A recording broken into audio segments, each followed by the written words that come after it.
اگر رئیستون هیچ وقت نمیره برای یه استراحت و قهوه، شاید دارید برای یه هوش مصنوعی کار میکنید. ترسناکه نه؟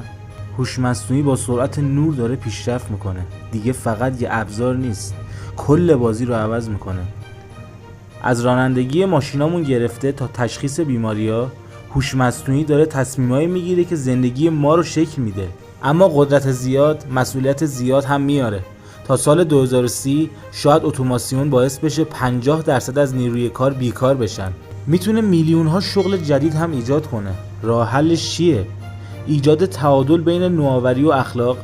هوش مصنوعی رو مثل همکار، دستیار یا حتی دوستتون تصور کنید.